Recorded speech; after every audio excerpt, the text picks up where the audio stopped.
This just happened. Keir Starmer is in full panic mode, with Reform UK rising like a political tidal wave and Nigel Farage capturing the hearts and minds of millions across Britain. Starmer has officially lost control. But instead of responding like a leader, instead of addressing the collapse of faith in Labour, he's chosen to do the unthinkable, take a swipe at the monarchy itself. Yes, you heard that right.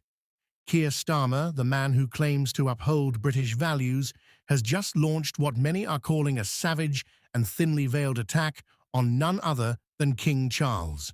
Why? Because His Majesty dared to grant a shred of legitimacy to the one political movement that terrifies Starmer the most: Reform UK. Welcome back to Britain Info. This isn't speculation. This is the raw political meltdown playing out in real time. And if you think this is just a harmless speech or a slip of the tongue, you're not paying attention. This is Starmer showing his true colours: bitter, threatened, and desperate to smear anyone who dares stand in the way of his crumbling power. Let's rewind. Reform UK, once dismissed by the media and written off by Labour strategists, is now surging in ways that have shaken Westminster to its core. And Nigel Farage, he's not just leading the charge, he's rewriting the political playbook. In a matter of months, he's turned rallies into movements, frustration into votes, and disillusionment into momentum. The last election was the warning shot. Now, with Reform UK sweeping across key constituencies and gaining ground where both Labour and the Tories have failed, we're witnessing a political revolution. And Starmer? He's watching it slip away. Every poll, every crowd, every Farage speech drawing thunderous applause. He's not just losing votes, he's losing control. Which brings us to the crown. Now, no one's claiming that King Charles came out waving a Reform UK flag. That's not how the monarchy operates. But make no mistake, something has shifted.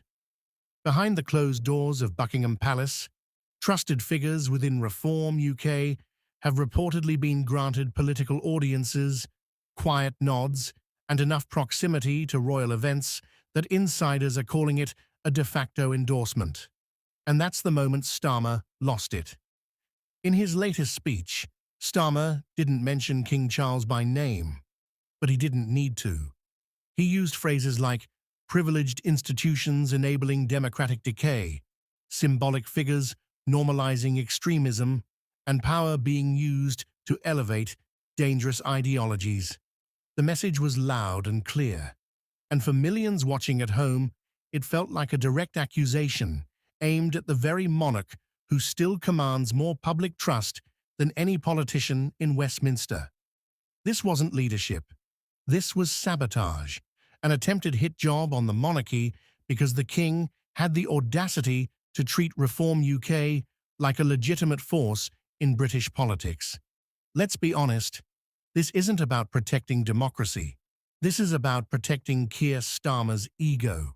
He's watching the political map turn red, white, and blue, and not in Labour's favour. Voters are fed up with empty promises, with censorship, with being told to sit down and shut up while the country drowns in migration chaos, economic decline, and elitist arrogance. Reform UK is giving those voters a voice, and that voice is getting louder.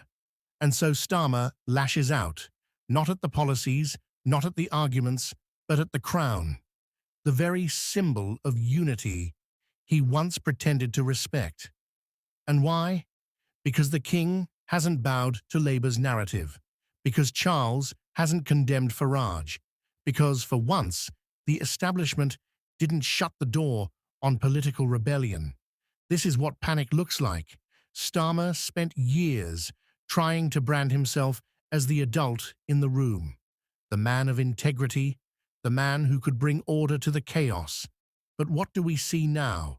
A man unraveling, a man lashing out at anyone who dares to challenge his grip on power, a man willing to tear down centuries-old institutions because he's losing a political argument.